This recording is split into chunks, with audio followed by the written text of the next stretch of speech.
As I mentioned in one of the previous videos, the 10 Egyptian plagues are generally divided into groups of 3, except the last one, which is attached to the last group. So it's 3, 3, and 4.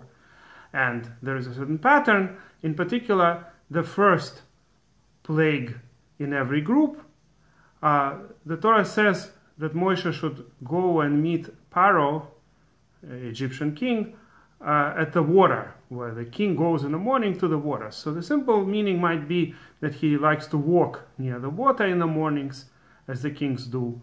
But our sages say that this Egyptian king, as generally the pharaohs were considered gods in Egyptian religion, and he wanted to hide the fact that he has to go to the bathroom.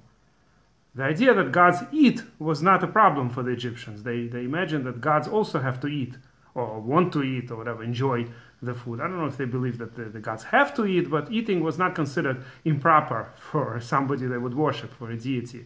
Whereas going to the bathroom, that's certainly improper for a god. So what Pharaoh used to do, according to our sages, was he would swim in the river and secretly relieve himself while he is there.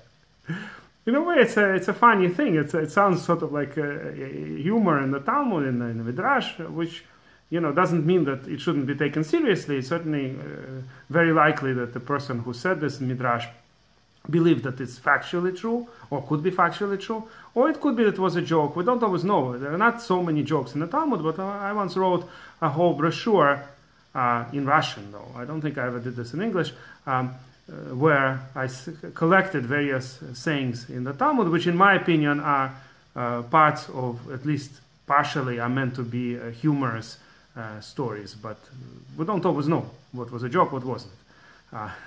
There's no warning in the Talmud anywhere in the Agadas that this is a joke and this is a part of humor.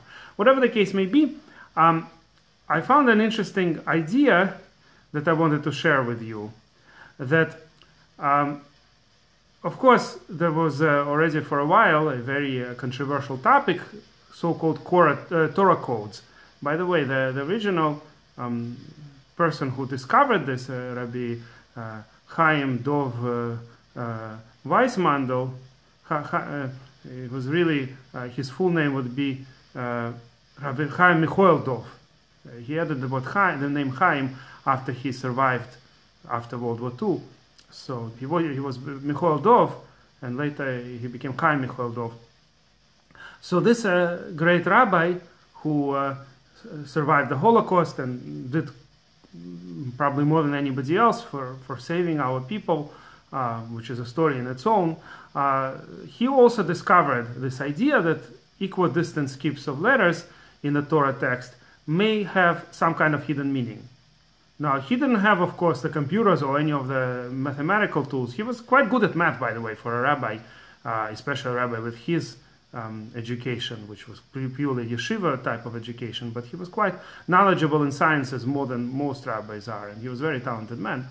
I'm actually quite an expert in his writings. There are not so many writings that survive from this great person, but the few that did survive, I'm one of not so many people, I would say, that his writings are not generally that popular. He wouldn't enter any Beit Midrash, any yeshiva, and it would have books written by the students of Rabbi Wiessmandel based on his writings. You wouldn't find that often. But he was a Rosh Yeshiva in Nitra. He didn't really live in America that long. He only lived, I think, 12 years after the Holocaust, after the World War II finished, and therefore he didn't really write that much. Some of the things his students wrote. The collections of his notes on the Torah is called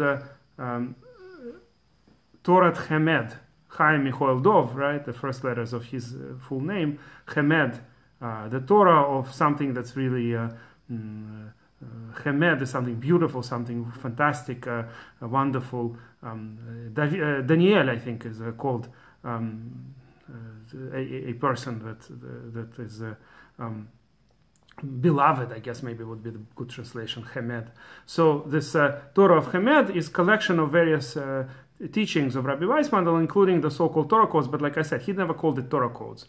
This was a later name given by the researchers, Professor Rips, who I used to know personally. He passed away some time ago, and others who were involved. So this was an incredibly controversial topic, both for Orthodox Jews and for people who are not Orthodox Jews. The Orthodox Jews also had a split opinion on the whole topic, whether Torah codes are a real phenomenon or it's just sheer coincidence. I looked for the name of Rabbi Wiessmandel. MICHOELDOV was originally his name during the Holocaust time. Like I said, only in the last years of his life, Chaim was added.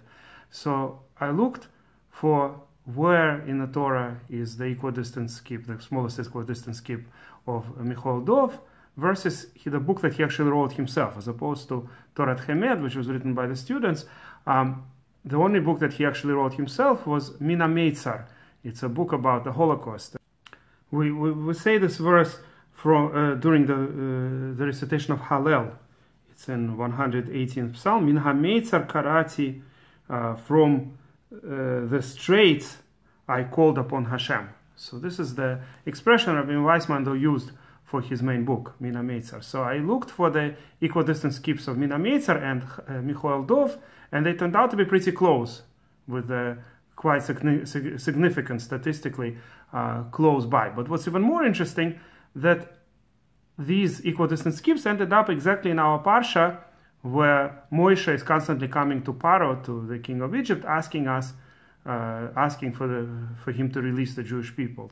So I think this fits really well with the general life of Rabbi Wiessmandel. And he's known mostly in his life for two things: for his work on saving many people during Holocaust, and also the Torah codes. And what's even more interesting is that at least some of this equidistant skip comes through these places where Moshe meets Pharaoh in the morning, when he is, as I said, going to the bathroom in the river, according to one of the midrashim.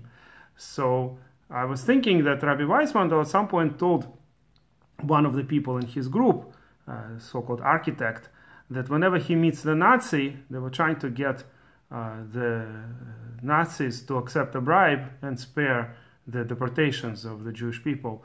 So whenever you meet him, you have to come as not scared. He's gonna try to scare you right away. Don't be scared of him. So how do you do that? Imagine he's sitting in the bathroom. So he's like, when you come in here, say something really scary, but you imagine he's just sitting on the toilet. And indeed, that's what happened when the architect came, and this Nazi supervisor screamed at him. He started laughing. And after that, the Nazi respected him, and they were able to get the deal through, and a lot of people were saved this way. Whatever the case may be, this gave me an idea that maybe this is the main explanation why Hashem wanted Moshe to always come to Pharaoh in this embarrassing place where Pharaoh is trying to go to the bathroom, and Moshe is holding him up and standing in front of him and telling him things. And this way Moshe got the upper hand, got a stronger position, that Pharaoh is the one who is being embarrassed, and Moshe can only laugh at him, that the Pharaoh is trying to hide the fact that he needs to go to the bathroom. This is what I wanted to share with you, and if you like this video, please press like and please subscribe to our channel.